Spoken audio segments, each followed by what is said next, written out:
Case 1. Philip Markoff. Philip Markoff had everything a 23-year-old could want in the spring of 2009. He held a bachelor's degree in biology, earned in just 3 years from the State University of New York at Albany. He had been accepted to Boston University School of Medicine, one of the most prestigious medical programs in the country. He was engaged to Megan McAllister, a fellow pre-med student he had met while volunteering at Albany Medical Center's emergency room. The wedding was set for August 14th, 2009. To those who knew him, Markoff appeared brilliant, disciplined, and destined for success. That image concealed a double life, funded by desperation and enabled by the internet. Philip Haynes Markoff was born on February 12, 1986, in Sherrill, New York. He was raised by a dentist father and a mother who later worked at a casino. His parents divorced when he was young. Markoff excelled academically throughout his childhood, participating in the National Honor Society, the bowling team, and the history club at Vernon Verona Sherrill Central School. He graduated and enrolled at SUNY Albany as a pre-med student, where he spent long hours studying and volunteering in the emergency room. In his free time, he played poker with friends late into the night and developed a reputation as a serious player who hated losing. In 2005, he met Megan McAllister while both were volunteering at the hospital. They became college sweethearts. Markoff graduated in 2008 with his biology degree and was accepted to Boston University's medical school. McAllister had also applied to medical schools, but was not accepted by her top choices. The couple moved to Boston together, and she put her plans on hold to focus on wedding preparations, while Markoff attended classes. What McAllister did not know was that Markoff had accumulated more than $130,000 in gambling debt and student loans. He frequented casinos regularly and was losing more than he could afford. To pay his debts, he turned to Craigslist. Between April 10th and April 16th, 2009, Markoff contacted women advertising erotic services on Craigslist and lured them to luxury hotels in Boston and Warwick, Rhode Island. On April 10th, he met 29-year-old Trisha Leffler, an exotic dancer, at the Westin Hotel in Boston. He bound her with plastic zip ties, held her at gunpoint, and robbed her. She survived. On April 14th, Markoff contacted Julissa Brisman, a 26-year-old masseuse and aspiring model from New York City. Brisman was working independently, advertising massage services on Craigslist to fund her modeling career and her life in Boston. She was single, well-liked by her friends, and close with her mother, Carmen. On the evening of April 14th, Brisman agreed to meet a client at the Marriott Copley Place Hotel. That client was Philip Markoff. At approximately 10 p.m., Markoff arrived at Brisman's hotel room. He brought a loaded semi-automatic handgun, plastic zip ties, and duct tape. What began as an attempted robbery turned violent when Brisman fought back against the restraints. Markoff shot her multiple times and bludgeoned her with the gun. Hotel guests heard gunshots and a scream. Security responded within minutes. Brisman was found unconscious with multiple gunshot wounds and was transported to Boston Medical Center, where she died from her injuries. Markoff fled down the hotel stairwell and drove back to his apartment in Quincy, Massachusetts. Hours before the murder, he had been texting his fiancée about mundane wedding details. Surveillance footage from the Marriott showed a tall, clean-cut, blonde man in a black windbreaker matching Markoff's description, leaving the hotel shortly after the shooting. Investigators recovered an email address that Markoff had used to contact Brisman through her Craigslist ad. The electronic trail led directly to his apartment building. The IP address was unique to his computer. Boston police began surveillance immediately. On April 20th, 2009, 6 days after Brisman's murder, police pulled Markoff over on Interstate 95 as he drove to a casino with his fiancée. He was arrested and charged with first-degree murder, armed robbery, and kidnapping. Suffolk County District Attorney Daniel Conley led the prosecution. Markoff pleaded not guilty and was held without bail. A search of Markoff's apartment revealed a cache of evidence. Police found the semi-automatic handgun used in the murder, with blood matching Brisman's on the weapon. They also recovered plastic zip ties, matching those used in the Leffler robbery, duct tape, several track phone cell phones, a laptop containing communications with Brisman, and 4 pairs of stolen women's underwear, hidden inside socks and tucked into a box spring. 2 of the pairs belonged to Tricia Leffler. The murder weapon had been hidden inside a hollowed-out copy of Gray's Anatomy, Markoff's medical textbook. The discovery was as symbolic as it was damning. Markoff had used the tools of his future profession to conceal the instrument of his crime. Markoff's fiancée initially defended him publicly, telling news outlets that he wouldn't hurt a fly and calling him beautiful inside and out. But the evidence was overwhelming. On May 1st, 2009, McAllister visited Markoff in jail for 25 minutes. Her attorney later confirmed that she had called off the wedding. Markoff's trial was originally scheduled for July 2010, but was delayed to March 2011. The case never went to trial. Within 2 days of his arrest, Markoff was placed on suicide watch after guards noticed shoelace markings on his neck. He made several unsuccessful suicide attempts over the following months. On August 15, 2010, 1 year and 1 day after what would have been his wedding day, guards at Nashua Street Jail in Boston found Philip Markoff unresponsive in his cell. He had used his medical training to ensure his death would be successful. Using a makeshift scalpel fashioned from a pen and a piece of metal, he had slashed major arteries in his ankles, legs, and neck. He had stuffed toilet paper down his throat to prevent resuscitation and placed a plastic bag over his head. He had written the name Megan and the word pocket in his own blood on the cell wall. Photographs of Megan McAllister were scattered throughout the cell. He was 24 years old. District Attorney Daniel Conley held a press conference the following day and expressed frustration that justice would never be fully served.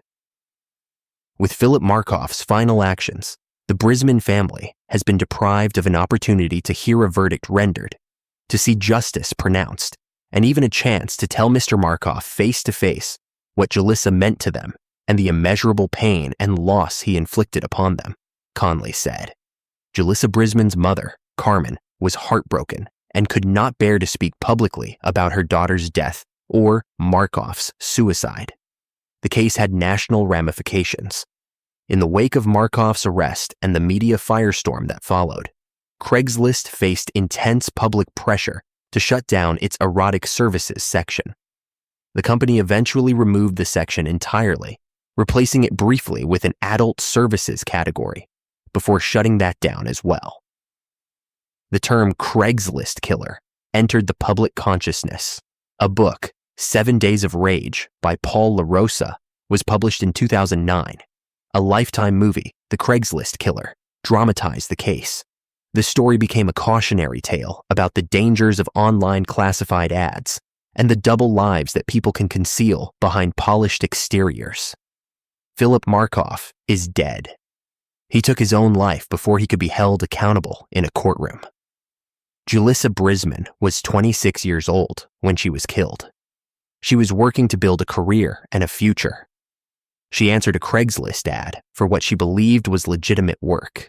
The hollowed-out medical textbook that Markoff used to hide his murder weapon remains one of the most haunting symbols in the case, a tool meant to save lives repurposed to conceal an instrument of death. Case 2, Miranda Barber. In November 2013, an 18-year-old woman and her 22-year-old husband of 3 weeks decided to celebrate their wedding anniversary by murdering a stranger together. Miranda Barber posted a Craigslist ad offering companionship. Her husband, Elite Barber, hid in the back seat of their Honda CR-V under a blanket. When 42-year-old Troy LaFerrara responded to the ad and climbed into the passenger seat, Elite strangled him from behind with a cord, while Miranda stabbed him 20 times. They dumped his body in an alley, went to a strip club, ate fast food, and bleached the interior of the car. The murder was not a crime of passion or desperation. It was a thrill kill, planned and executed as a romantic bonding exercise to mark their 3-week anniversary. Miranda Barber was born in 1995 in Alaska. She had a chaotic upbringing and later claimed extreme childhood abuse, though the details were never fully substantiated. She was a runaway and a high school dropout with a history of instability. By her late teens, she had one child from a previous relationship and was living a transient life, disconnected from community and family. She worked intermittently in sex work and was unemployed at the time of the murder. She was destitute. In 2013, she met Elite Barber, a man with a history of violence and erratic behavior. The two married quickly. Miranda had been diagnosed with borderline personality disorder and trauma-related psychosis, but those diagnoses did little to explain the calculated brutality of what she and Elite did together. Troy LaFerrara was 42 years old when he died. He was a civil engineer and a graduate of Penn State University. He was married and respected in his professional circles. On November 11, 2013, he responded to a Craigslist ad offering companionship. He was seeking an illicit meeting and kept the arrangement secret from his family. That secrecy made him an isolated target. His family later remembered him as a loving brother and husband, though the circumstances of his death revealed a private life that few had known about. On November 11, 2013, at approximately 6:00 p.m., Troy LaFerrara met Miranda Barber in a parking lot in Sunbury, Pennsylvania. Earlier that day, Miranda and Elite had gone shopping. Store surveillance footage captured them, purchasing a knife and cleaning supplies. They had rehearsed the attack. When Troy climbed into the passenger seat of the Honda CR-V, Elite was waiting in the back, hidden under a blanket. As soon as the door closed, Elite wrapped a cord around Troy's neck and began strangling him. Miranda stabbed him repeatedly. Troy was stabbed 20 times. He died in the car.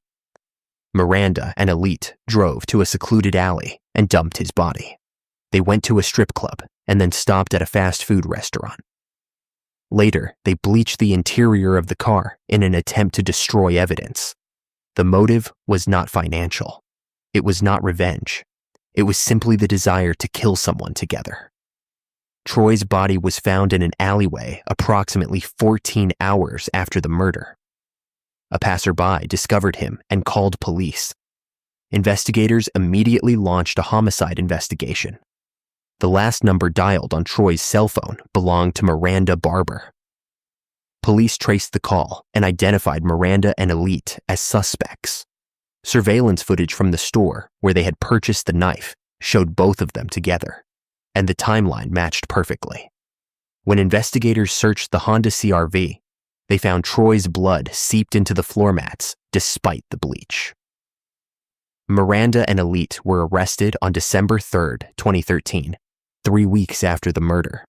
They were charged with first-degree murder and criminal homicide. Northumberland County District Attorney Tony Matulewicz prosecuted the case. Miranda's defense attorney was Edward Greco. Both defendants were held without bail. The prosecution initially sought the death penalty. Miranda Barber was evaluated for competency. Despite her claims of severe trauma and mental health issues, she was deemed competent to stand trial. In August 2014, rather than proceed to a jury trial, Miranda accepted a plea deal. On August 14, 2014, she pleaded guilty to first-degree murder before Judge Charles Saylor in a bench hearing. The prosecution argued that the murder was a cold, calculated trap set for the sole purpose of experiencing the thrill of killing. The defense presented evidence of Miranda's traumatic childhood and her borderline personality disorder, but the facts of the case were undeniable. Miranda had lured a stranger to his death, participated in his murder, and showed no remorse in the immediate aftermath. What happened next turned the case into a media sensation. While awaiting sentencing, Miranda gave a jailhouse interview to a local newspaper and claimed that she had killed 22 other people as part of a satanic cult. She described herself as a serial killer who had been murdering since she was a teenager. Investigators examined the claim and determined it was entirely false. There was no evidence of any other murders. The confession was a fabrication designed to generate notoriety and attention. Miranda Barber had killed one person, Troy LaFerrara, and the lie about 22 additional victims was yet another manipulation. On September 18, 2014, Judge Charles Saylor sentenced Miranda Barber to life in prison without the possibility of parole. During the sentencing hearing, Troy LaFerrara's sister addressed the court and called Miranda an elite, soulless, and monsters. Miranda offered no apology. Judge Saylor condemned the absolute senselessness of the crime, noting that Troy had been killed for no reason other than the couple's desire to experience murder together. Elite Barber was also convicted and sentenced to life without parole. Miranda Barber is 30 years old. She is incarcerated at the State Correctional Institution at Muncie in Pennsylvania, where she is serving a life sentence with no possibility of release. Her inmate number is PE-245. All post-conviction appeals have been denied, and her legal avenues are exhausted. Troy LaFerrara's family was left to mourn a husband and brother whose life was ended for a thrill. The case became a subject of intense global media coverage, in part because of Miranda's false claim of being a prolific serial killer. The truth was simpler and more disturbing. Two people viewed the murder of a stranger as a romantic bonding exercise to celebrate their 3-week wedding anniversary. Troy LaFerrara answered an ad, and that simple act brought him to his death. Case 3. Aubrey Trail. During his murder trial in June 2019, Aubrey Trail stood in a Saline County, Nebraska courtroom and screamed, "Bailey is innocent, and I curse you all," before slashing his own throat with a smuggled razor blade. Bailiffs and medical personnel rushed to restrain him. He survived. The trial continued the following day. What the jury had already heard was how Trail, a 51-year-old con artist and career criminal, and his 23-year-old girlfriend, Bailey Boswell, had used the dating app Tinder to lure 24-year-old Sydney Loof to a basement apartment in Wilbur, Nebraska, where they strangled her, dismembered her body into 14 pieces, and scattered the remains in ditches across rural farmland. The crime was premeditated. The evidence was overwhelming, and Trail's courtroom outburst did nothing to change the outcome. Aubrey C. Trail was born on September 9, 1966. By 2017, he was 51 years old and had spent much of his adult life as a grifter, con artist, and antique dealer. He had an extensive criminal record that included convictions for grand larceny, fraud, and passing bad checks. He supported himself through stealing and scamming. He had been diagnosed with antisocial personality disorder. In 2017, he was in a relationship with Bailey Boswell, a 23-year-old woman who shared his transient lifestyle. The two lived together in a basement apartment in Wilbur, a small town in rural Nebraska. Trail had no legitimate employment and no stable ties to the community. He and Boswell had discussed fantasies involving witchcraft, sexual sadism, and the desire to kill someone together. Sydney Loof was 24 years old when she disappeared in November 2017. She worked as a store clerk at Menards in Lincoln, Nebraska, and was close to her parents and siblings. She was excited about meeting someone new. In mid-November, she matched on Tinder with a woman named Bailey Boswell. The two exchanged messages and agreed to meet for a date. Sydney sent a Snapchat to a friend before the date, showing a selfie and a message saying she was going out with Bailey. She was looking for connection and had no reason to suspect danger. What she did not know was that Bailey Boswell's boyfriend, Aubrey Trail, was waiting in the basement apartment, and the Tinder match was part of a trap. On November 15, 2017, Sydney Loof went on a date with Bailey Boswell. The date went well enough that Sydney agreed to return to Bailey's apartment. When she arrived, Aubrey Trail was there. Trail and Boswell attacked Sydney, strangled her, and killed her. Hours before the date, Trail and Boswell had gone to a Home Depot and purchased a hacksaw, bleach, and heavy-duty trash bags. The receipt was time-stamped and itemized. After killing Sydney, Trail and Boswell dismembered her body into 14 pieces. They scattered the remains in black garbage bags along ditches in rural areas across multiple counties in Nebraska. The motive was sexual sadism and a shared desire to kill. There was no financial gain. There was no personal vendetta. Sydney Loof died because two people wanted to experience murder together. Sydney's mother reported her missing the day after the date when Sydney did not show up for work. Law enforcement launched an immediate missing persons investigation. Investigators accessed Sydney's phone and social media accounts and discovered the Snapchat she had sent to her friend identifying Bailey as her date. They traced the Tinder communications and identified Bailey Boswell. Trail and Boswell fled Nebraska and drove to Missouri. For several days, they posted bizarre videos on Facebook Live, taunting police and proclaiming their innocence. The videos were rambling, defensive, and strange. On November 30th, 2017, U.S. Marshals apprehended Trail and Boswell in Branson, Missouri, and brought them back to Nebraska. Sydney's body had not yet been found. Over the next 2 weeks, investigators searched rural areas based on cell phone data and witness reports. On December 4th, 2017, highway workers found black trash bags in a ditch off a rural road. Inside were human remains. Over the following days, additional bags were found scattered across several counties. The remains were identified as Sydney Loof through forensic analysis. She had been dismembered into 14 pieces. Investigators obtained a search warrant for Trail's basement apartment and found Sydney's blood under the drywall.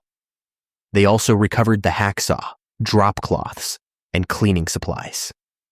The Home Depot receipt placed Trail and Boswell at the store hours before Sydney's date, purchasing the tools used to dismember her.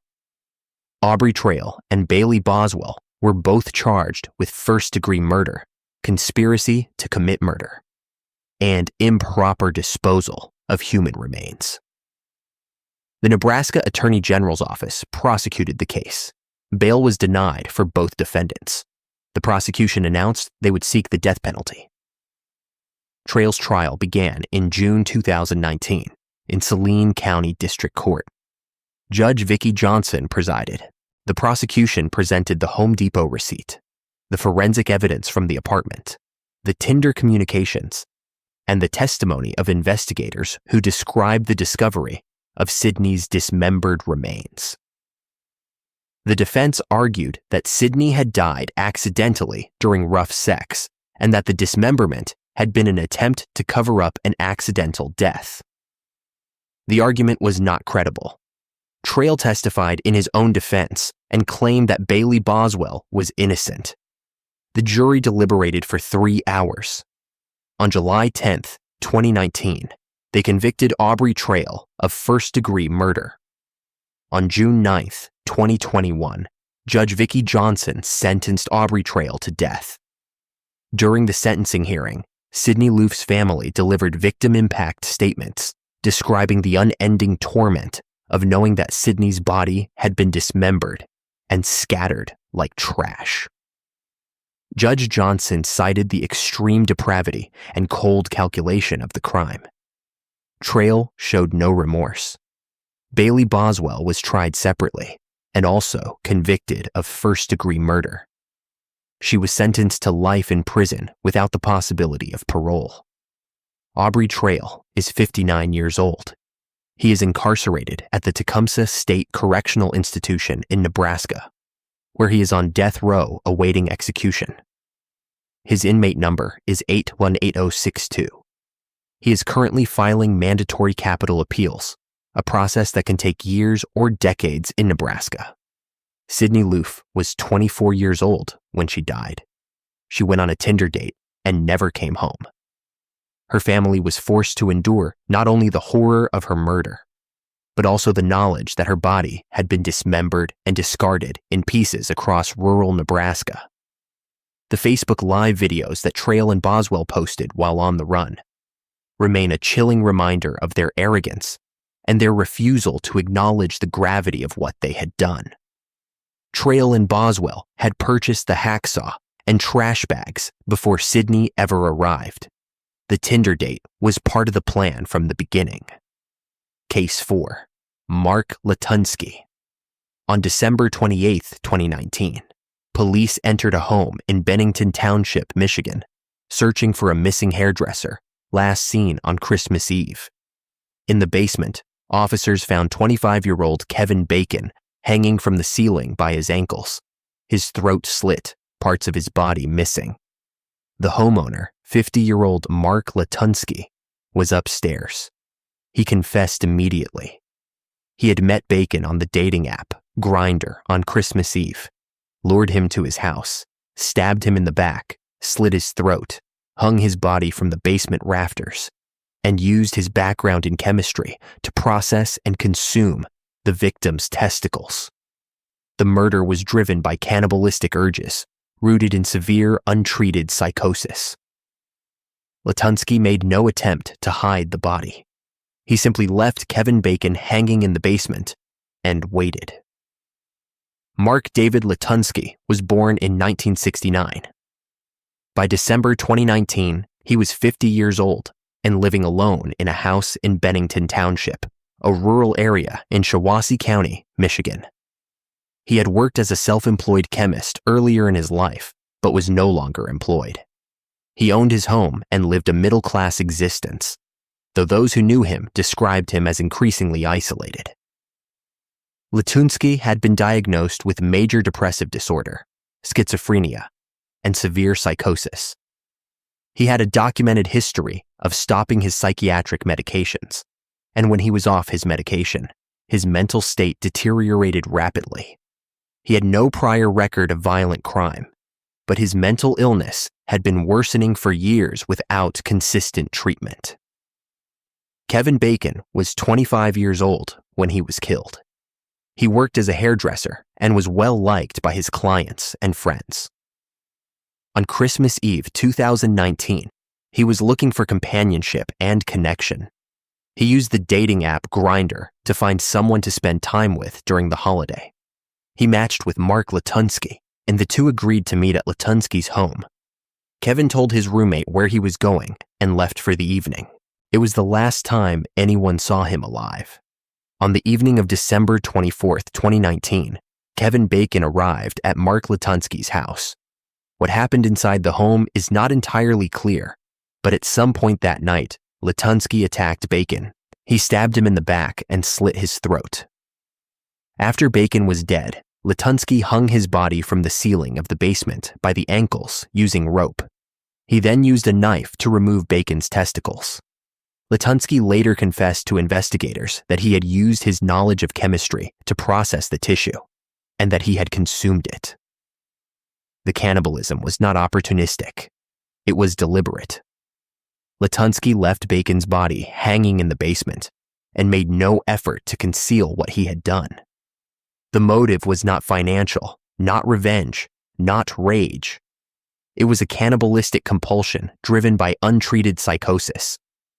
Kevin Bacon's roommate reported him missing on Christmas Day when he did not return home. The roommate told police that Kevin had gone to meet someone he had connected with on Grindr.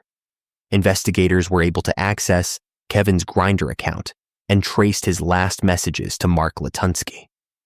The messages included location information. On December 26th, police located Kevin's car abandoned at a dollar store parking lot. The discovery heightened concerns. On December 28th, 4 days after Kevin had disappeared, police obtained a search warrant for Latunsky's home and entered the residence. In the basement, they found Kevin Bacon's body hanging from the ceiling. Latunsky was arrested immediately. Mark Latunsky was charged with first-degree murder and mutilation of a dead body. He initially entered a plea of not guilty by reason of insanity. Competency evaluations were conducted, and Latunsky was found competent to stand trial despite his history of severe mental illness. In a surprising turn, Latunsky later withdrew his insanity plea and entered a blind guilty plea, meaning he pleaded guilty without any agreement from the prosecution regarding sentencing. The case proceeded to a bench hearing before Judge Matthew Stewart in Shiawassee County Circuit Court. The hearing was held to determine the degree of murder. Judge Stewart reviewed the evidence, including Latunsky's confession, the forensic findings, and the circumstances of the killing. On December 15, 2022, Judge Stewart found Latunsky guilty of first-degree murder and sentenced him to life in prison without the possibility of parole. Mark Latunsky is 57 years old. He is incarcerated at the Ernest C. Brooks Correctional Facility in Michigan. His inmate number is 53677. He will remain in prison for the rest of his life. Kevin Bacon's family was left to mourn a son and brother whose life was taken in one of the most disturbing ways imaginable. The case received widespread media attention because of the cannibalism and because Kevin Bacon had told his roommate exactly where he was going, creating the digital trail that led police directly to Latunsky within 4 days. Kevin Bacon went on a Christmas Eve date and never came home. Mark Latunsky's chemistry background gave him the knowledge to do something most people could not imagine. Kevin Bacon was 25 years old. He had a career, friends, and a future. All of it ended in a basement in rural Michigan on Christmas Eve, 2019. Case 5. Danielle Drayton. On July 16, 2018, Danielle Drayton strangled 29-year-old registered nurse Samantha Stewart to death in her Queens apartment, stole her credit cards, and used one of them to purchase a plane ticket to California. Within days of arriving on the West Coast, Drayton had matched with another woman on Tinder, lured her to a hotel room in North Hollywood, and was in the process of holding her hostage when police broke down the door. The 27-year-old serial predator had used dating apps to hunt vulnerable women, and when investigators examined his history, they found a pattern of strangulation attacks and violence that stretched back years.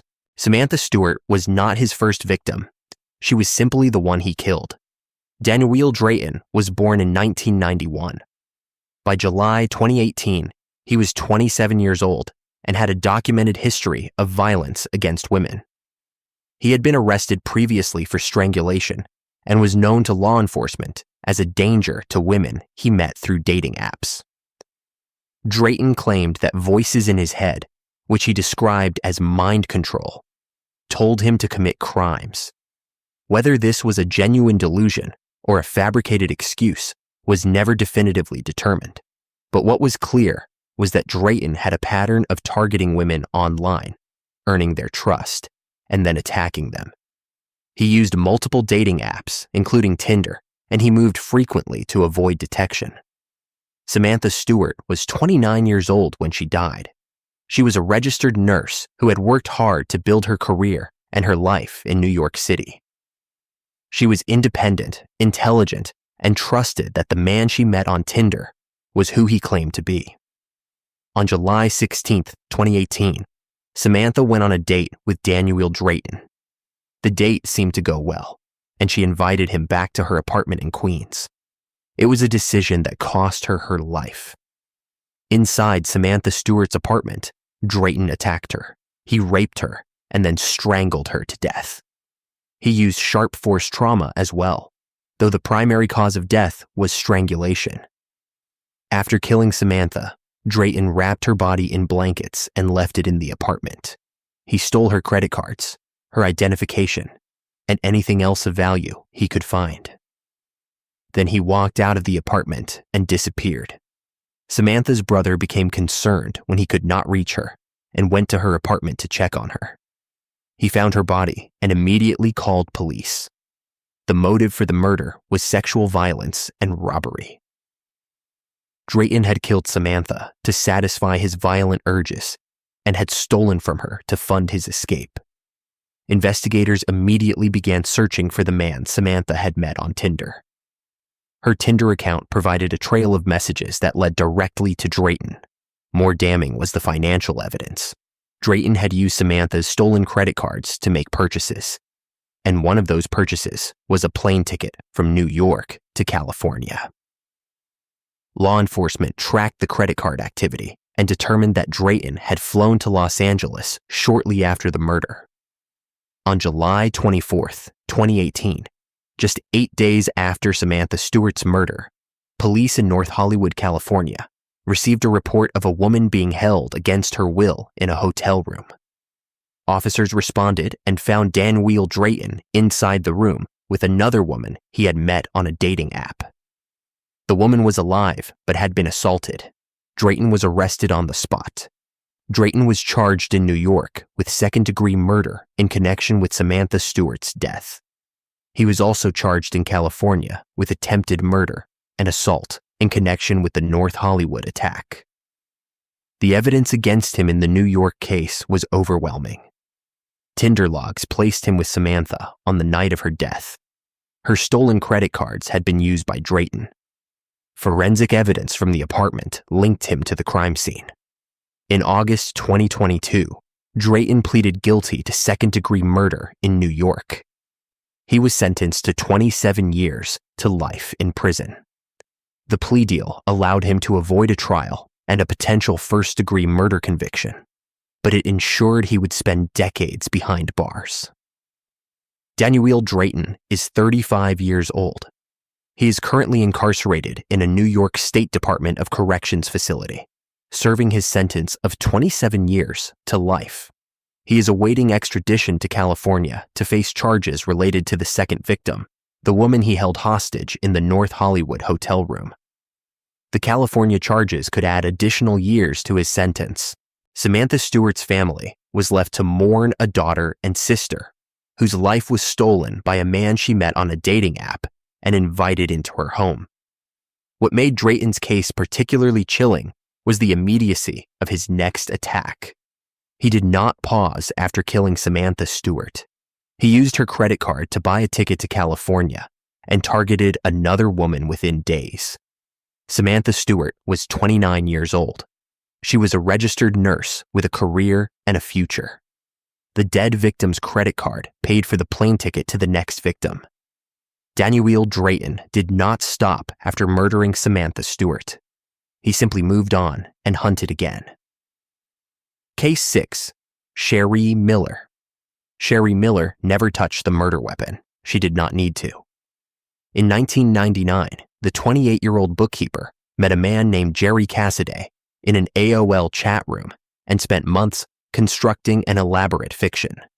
She told Cassidy that her husband, Bruce Miller, was abusive and violent. She claimed Bruce had beaten her and caused her to miscarry a pregnancy.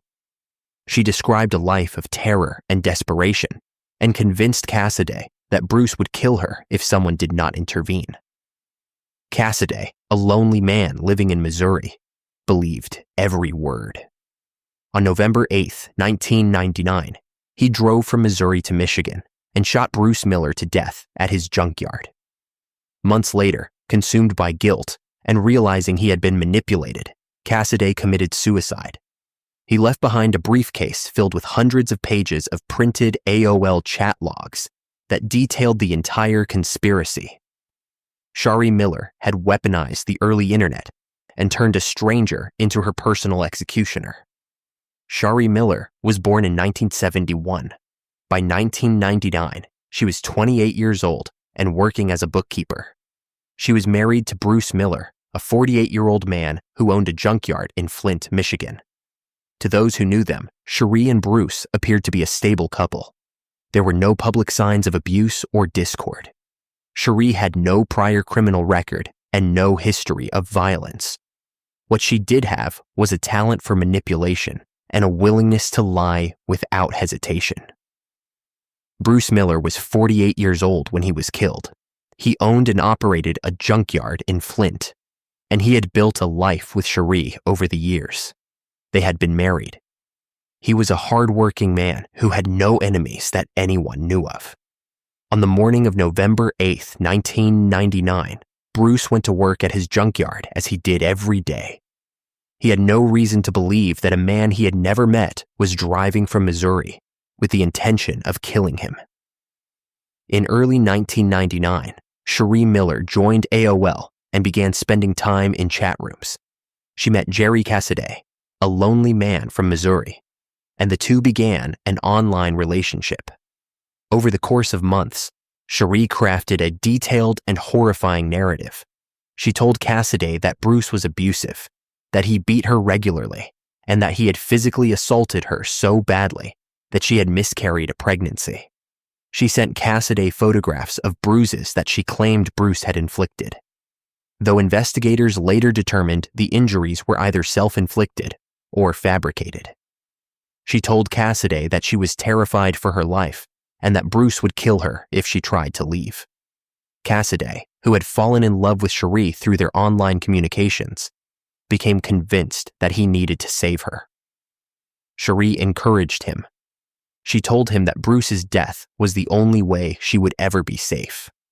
On November 8, 1999, Jerry Cassidy drove from Missouri to Flint, Michigan. He went to Bruce Miller's junkyard, walked up to Bruce, and shot him with a shotgun. Bruce died at the scene. Cassidy fled back to Missouri. The motive was not protection. It was financial gain and freedom. Shari wanted Bruce's life insurance money and the freedom to live her life without him. An employee at the junkyard found Bruce Miller's body and called police. Investigators launched a homicide investigation, but initially there were no clear suspects. The case went cold. Months passed. Then, in early 2000, Jerry Cassidy's guilt overwhelmed him. He realized he had been manipulated and that Shari had lied to him. On February 14, 2000, Cassidy committed suicide. Before his death, he left behind a briefcase containing hundreds of pages of printed AOL chat logs. The logs documented every conversation he had ever had with Shari Miller. They included her lies about Bruce's abuse, her encouragement for Cassidy to kill Bruce, and her promises that they would be together once Bruce was gone. Cassidy's family found the briefcase and turned it over to police. The evidence was incontrovertible. Shari Miller had orchestrated her husband's murder through the internet. Shari Miller was arrested and charged with second-degree murder and conspiracy to commit murder. The trial took place in December 2000. Prosecutor Michael Thomas presented the chat logs, which showed in Shari's own words how she had manipulated Cassidy into committing murder. The defense argued that Shari had been a victim herself, that she had genuinely feared Bruce, and that Cassidy had acted on his own. The argument failed. The jury convicted Shari Miller of second-degree murder and conspiracy. She was sentenced to life in prison. In 2008, Shari's conviction was overturned in appeal. Due to issues related to evidentiary rules, she was granted a new trial. In the retrial, prosecutors again presented the chat logs and the evidence of Shari's manipulation. The jury convicted her a second time. She was resentenced to life in prison and returned to custody. All subsequent appeals have been denied. Shari Miller is 55 years old. She is incarcerated at the Huron Valley Women's Correctional Complex in Michigan, where she is serving a life sentence. She will remain in prison for the rest of her life. Bruce Miller was 48 years old when he was shot to death at his own junkyard by a man he had never met. Jerry Cassidy was manipulated into committing murder and then took his own life out of guilt and despair. Cherie Miller orchestrated both deaths without ever leaving her computer. The case became one of the earliest examples of how the internet could be used as a tool for murder. Cherie never held the gun, but she wrote every word that led to the trigger being pulled. The briefcase of printed chat logs became the evidence that convicted her. Bruce Miller died because his wife decided she wanted his money and his absence. Jerry Cassidy died because he believed a lie. Cherie Miller is alive, and she will spend the rest of her life in prison for murders she committed through a keyboard. Case 7. Michael John Anderson. Hours before he murdered Catherine Ann Olson, 19-year-old Michael, John Anderson bragged to his online friends that he was going to kill someone today. They assumed he meant in a video game. On October 25, 2007, Anderson posted a Craigslist ad posing as a woman named Amy who needed a babysitter for her children. When 24-year-old Catherine Olson, a recent theater graduate looking for acting roles and odd jobs, arrived at his house in Savage, Minnesota, Anderson shot her in the back, stuffed her body into the trunk of her own car, and abandoned the vehicle at a nearby park. The murder was a thrill kill committed by a teenager fascinated with death. The online confession that no one took seriously became evidence of premeditation. Michael John Anderson was born in 1988. By October 2007, he was 19 years old and working as a baggage handler at the Minneapolis-St. Paul International Airport. He lived with roommates in Savage, Minnesota, a suburb south of Minneapolis. Anderson had been diagnosed with Asperger's syndrome and had a documented fascination with death and violence. He spent significant time online in forums and chat rooms, and his conversations frequently turned to morbid topics. Friends and acquaintances who interacted with him online described him as strange, but not necessarily dangerous. He had no prior record of violent crime. What he did have was a curiosity about what it would feel like to kill someone. And on October 25, 2007, he decided to find out. Catherine Ann Olson was 24 years old at the time of her death. She had recently graduated with a degree in theater and was working various jobs while pursuing acting opportunities. She was looking for babysitting work to supplement her income, and when she saw the Craigslist ad posted by Amy, she responded. The ad seemed legitimate. It requested a babysitter for young children and offered reasonable pay. Catherine had no reason to suspect that the person who posted the ad was a 19-year-old man planning to kill whoever showed up. She told her roommate where she was going and drove to the address listed in the ad. On the morning of October 25, 2007, Michael Anderson logged into an online chat room and typed a message to his friends. He told them he was going to kill someone today. The friends who saw the message laughed it off. Anderson frequently made dramatic or exaggerated statements, and they assumed he was talking about a video game or a movie. No one took the threat seriously.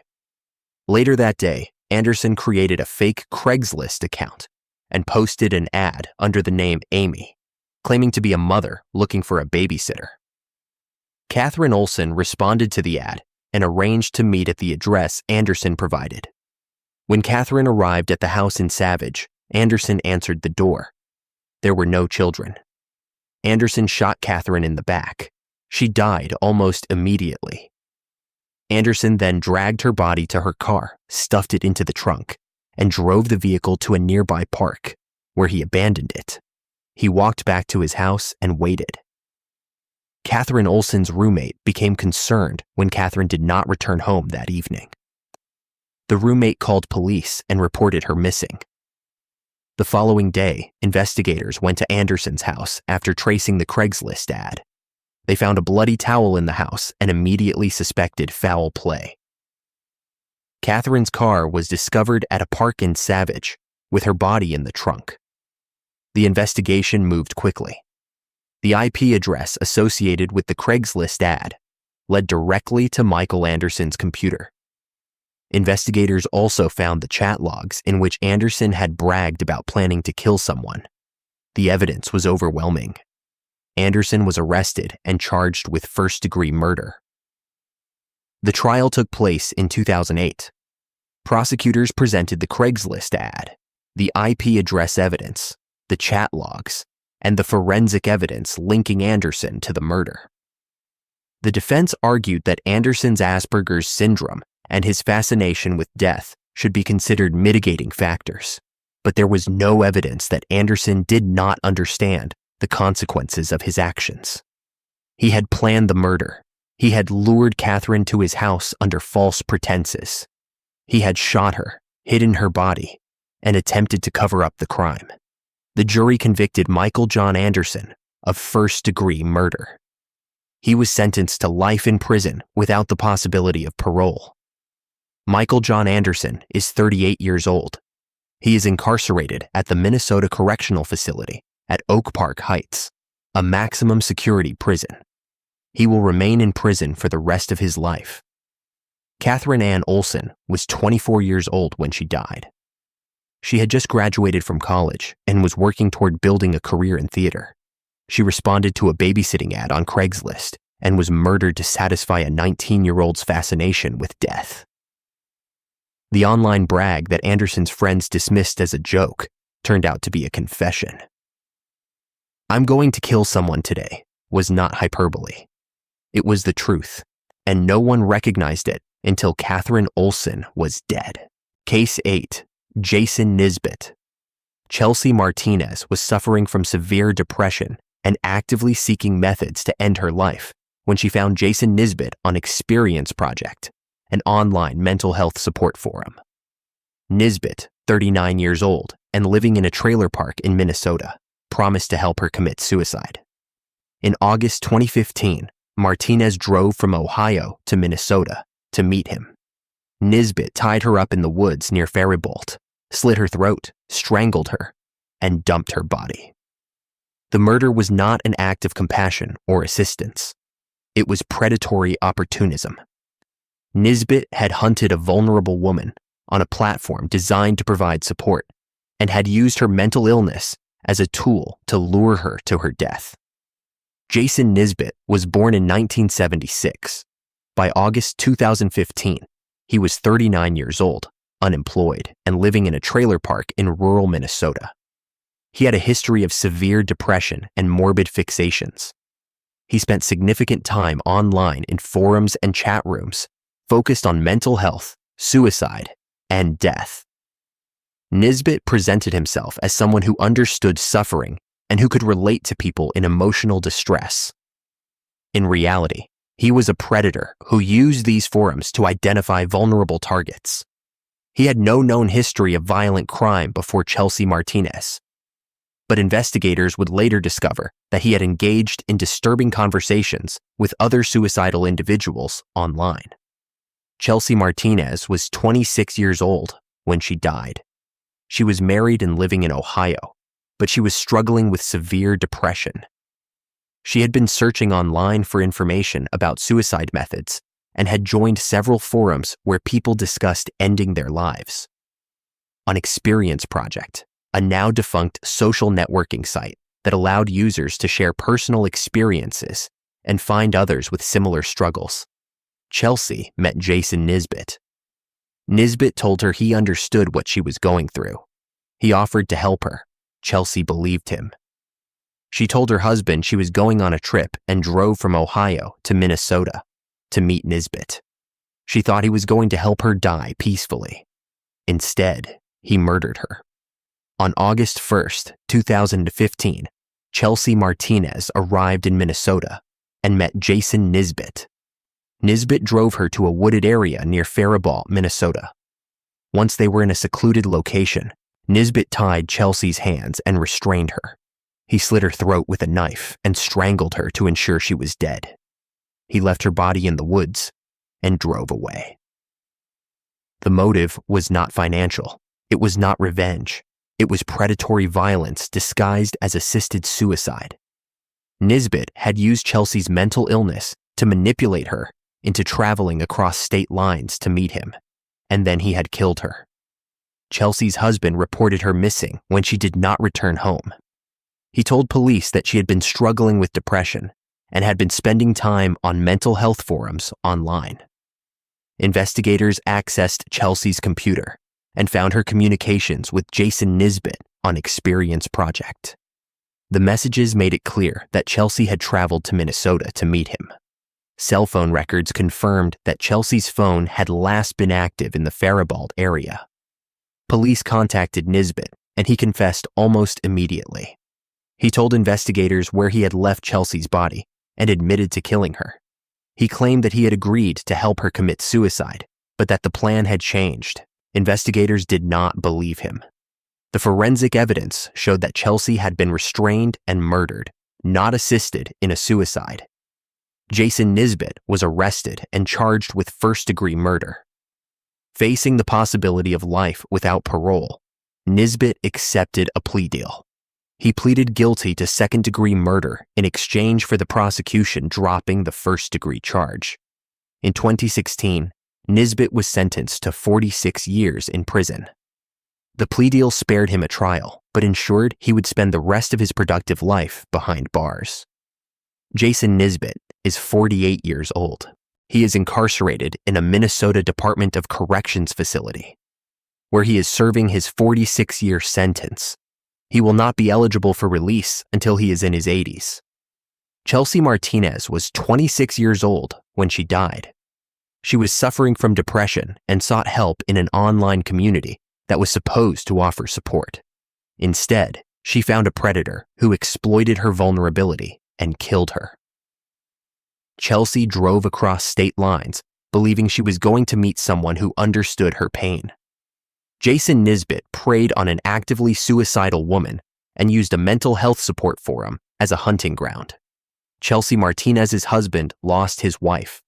Her family lost a daughter and sister. She died because she sought help in a moment of desperation and encountered a predator instead.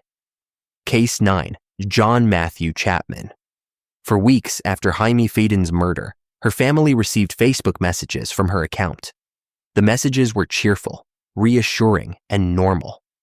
What the family did not know was that 39-year-old John Matthew Chapman was living in Jaime's Pennsylvania house, using her bank accounts, collecting her Social Security benefits, and impersonating her on Facebook to maintain the illusion that she was alive. Chapman had lured the 33-year-old legally blind woman from Pennsylvania to Nevada in September 2019. Under the guise of a romantic vacation, driven her to the Las Vegas desert, tied her to a signpost, duct-taped her mouth and nose shut, and photographed her as she suffocated to death. The photos were found on his phone. The Facebook messages were sent from her account after she was already dead. The motive was financial gain, and the method was suffocation witnessed and documented by the killer. John Matthew Chapman was born in 1981. By September 2019, he was 39 years old and married, though he presented himself to Jaime Faden as single and available. Chapman had no known history of violent crime before Jaime's murder, but he had a pattern of deception and manipulation. He used Facebook to connect with women and cultivate relationships that he could exploit. He targeted Jaime Faden specifically because she was vulnerable. Jaime suffered from Vader syndrome, a congenital disorder that left her legally blind and physically limited. Chapman knew she would be easy to control. Jaime Faden was 33 years old when she died. She was legally blind due to Vader syndrome and relied on others for certain aspects of daily life, but she was independent and capable. She lived in Pennsylvania and had been communicating with John Chapman on Facebook for some time. The two had developed what Jaime believed was a romantic relationship. When Chapman invited her to take a trip to Nevada with him, Jaime was excited. She trusted him. She had no reason to believe that the man she had been talking to online for months was planning to kill her. In September 2019, John Chapman flew from his home to Pennsylvania and picked up Jaime Fedin. The two traveled together to Nevada. Jaime believed they were going on a romantic vacation. Instead, Chapman drove her to a remote area of the Las Vegas desert. He tied her to a metal signpost, binding her hands and securing her to the post so she could not escape. He then placed duct tape over her mouth and nose, cutting off her ability to breathe. Jaime Fedin suffocated to death while tied to the signpost in the desert. Chapman took photographs of her during the murder. The photos were later recovered from his cell phone. After Jaime was dead, Chapman left her body in the desert and drove back to Pennsylvania. He moved into her house, accessed her bank accounts, and began collecting her Social Security disability benefits. To prevent Jaime's family from becoming suspicious, Chapman logged into her Facebook account and sent messages to her family and friends, pretending to be Jaime. The messages were casual and upbeat, designed to make it seem as though Jaime was alive and well. The deception continued for weeks. Jaime's family had no reason to suspect that she was dead. The Facebook messages reassured them, but eventually, a body was discovered in the Las Vegas desert. The remains were unidentified for some time, listed as a Jane Doe. Weeks later, Jaime's family reported her missing after they had not heard from her in person and became concerned. Investigators began looking into her disappearance and discovered that John Chapman had been living in her house. They also found that Chapman had been using her Facebook account to send messages. When investigators confronted Chapman, they found the photographs on his phone showing Jaime tied to the signpost. The evidence was incontrovertible. Chapman had murdered Jaime Fedin, stolen her identity, and used her social media to cover up the crime. John Matthew Chapman was arrested and charged with kidnapping resulting in death, a federal offense because the crime involved interstate travel. The case was prosecuted in federal court. Chapman went to trial in 2024. Prosecutors presented the photographs from Chapman's phone, the evidence that he had been living in Jaime's house and using her accounts, and testimony from investigators who described the scene in the desert where Jaime's body had been found. The defense did not present a credible alternative explanation. The jury convicted John Matthew Chapman of kidnapping resulting in death. In 2024, he was sentenced to life in federal prison without the possibility of parole. John Matthew Chapman is 44 years old. He is incarcerated in a facility operated by the Federal Bureau of Prisons, where he will remain for the rest of his life. Jaime Fedin was 33 years old when she died. She was legally blind and vulnerable, and she believed a man she met on Facebook when he promised her a romantic trip. Instead, he drove her to the desert, tied her to a signpost, and watched her suffocate. The photographs he took during her murder ensured his conviction. The Facebook messages he sent from her account after her death gave her family false hope for weeks. Jaime Fedin's family lost a daughter and sister, and they were forced to endure the knowledge that the cheerful messages they had received from her Facebook account had been written by the man who killed her. John Chapman did not just murder Jaime Fedin. He stole her identity, her home, and gave her family weeks of false reassurance while her body lay in the desert. Case 10, Steven Zelich. In June 2014, highway workers in Wisconsin found 2 large suitcases abandoned in tall grass off a rural highway. Inside were the decomposed remains of 2 women, Laura Simonson, 37, and Jenny Games, 19. The women had been strangled during bondage sessions in hotel rooms in 2012 and 2013. Their killer, 52-year-old Steven Zelich, was a former police officer and licensed private security guard who had used his law enforcement training to keep their bodies hidden in suitcases, in his apartment and vehicle for over a year before dumping them on the side of the road. Zelich had met both women on specialized BDSM networking websites, engaged them in consensual bondage, and then intentionally strangled them to death.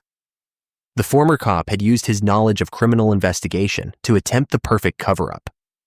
The suitcases told a different story. Steven Zielik was born in 1962. By the time he murdered Laura Simonson in 2013, he was 52 years old and working as a licensed private security guard in Wisconsin. He had previously worked as a police officer and had received training in criminal investigation, evidence handling, and forensic procedures. He understood how homicide investigations worked. He knew what mistakes killers made and how bodies were discovered. Zielik used that knowledge to his advantage. He had no known history of violent crime before the murders, but he had been active on BDSM networking websites for years, using the platforms to meet women who were interested in bondage and submission. What the women did not know was that Zielik's interest in BDSM was not about mutual pleasure or consent. It was about control, and ultimately, it was about killing. Laura Simonson was 37 years old when she died in 2013. Jenny Games was 19 when she was killed in 2012. Both women had met Steven Zielik on specialized BDSM websites where people connected based on shared interests in bondage, domination, and submission. Laura and Jenny had consented to bondage sessions with Zielik, believing that the encounters would be safe and consensual. They had no reason to suspect that the man they were meeting had any intention of harming them. Laura was identified after her death through dental records. Jenny's identity was confirmed through forensic analysis. Both women had families who loved them and who would spend years not knowing what had happened to them. In 2012, Steven Zielik met Jenny Games through a BDSM networking website. The two arranged to meet at a hotel in Minnesota. During the encounter, Zielik engaged Jenny in bondage, restraining her hands and rendering her unable to defend herself. Once she was restrained, Zielik strangled her to death. The murder was not accidental, it was intentional. After Jenny was dead, Zielik placed her body in a large suitcase and transported it to his vehicle. He kept the suitcase in his car and later in his apartment. In 2013, Zielik met Laura Simonson through a similar website. The encounter followed the same pattern. They met at a hotel in Wisconsin. Zielik engaged Laura in consensual bondage and then strangled her. He placed her body in another suitcase and kept it alongside Jenny Games's remains. For more than a year, Zielik kept both suitcases in his possession, moving them between his apartment and his vehicle. The motive was extreme sexual sadism. Zielik derived satisfaction not only from the act of killing, but from the control he maintained over the bodies after death. In June 2014, Steven Zielik decided to dispose of the suitcases. He drove to a rural highway in Wisconsin and abandoned them in tall grass off the side of the road. Highway workers discovered the suitcases shortly thereafter. Inside, they found human remains in advanced stages of decomposition. Investigators were able to identify Laura Simonson through dental records. The second victim, Jenny Games, was identified through additional forensic work. Police launched a homicide investigation and began tracing the victim's last known activities. Investigators found communications between Laura Simonson and Steven Zielik on the BDSM networking website. The messages detailed their plans to meet at a hotel. Cell phone records and witness statements placed Zielik with Laura shortly before she disappeared. Investigators obtained a search warrant for Zielik's residence and vehicle. They found evidence linking him to both victims. Steven Zielik was arrested and charged with 2 counts of first-degree homicide and multiple counts of hiding a corpse. The prosecution presented evidence of the online communications, the hotel records, and the forensic findings that linked Zielik to both murders. Zielik's background as a former police officer was emphasized during the trial. Prosecutors argued that Zielik had used his law enforcement training to hide the bodies and delay discovery. The defense did not present a compelling alternative narrative. Zielik was convicted on all counts.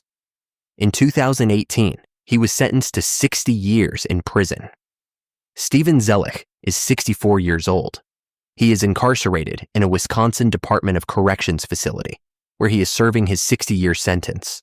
He will not be eligible for release until he is well into his 90s, if he lives that long. Laura Simonson was 37 years old when she died. Jenny Games was 19. Both women met Steven Zelich through websites designed for people with shared interests in BDSM and bondage. They consented to sessions with him, believing he would respect boundaries and keep them safe. Instead, he strangled them, stuffed their bodies in suitcases, and kept the remains hidden for over a year. The suitcases were found on the side of a highway in Wisconsin, abandoned like trash. Steven Zelich was trained to solve crimes. He was a former police officer who understood how investigations worked and how evidence was collected. He used that knowledge not to serve justice, but to hide 2 murders. The suitcases, the bondage websites, and the year-long concealment became the defining elements of a case that revealed how a man with law enforcement training could use his skills to kill and evade detection. Laura Simonson and Jenny Games died in hotel rooms, were kept in suitcases for a year, and were dumped on a roadside. Zelich's law enforcement background made him believe he could get away with it.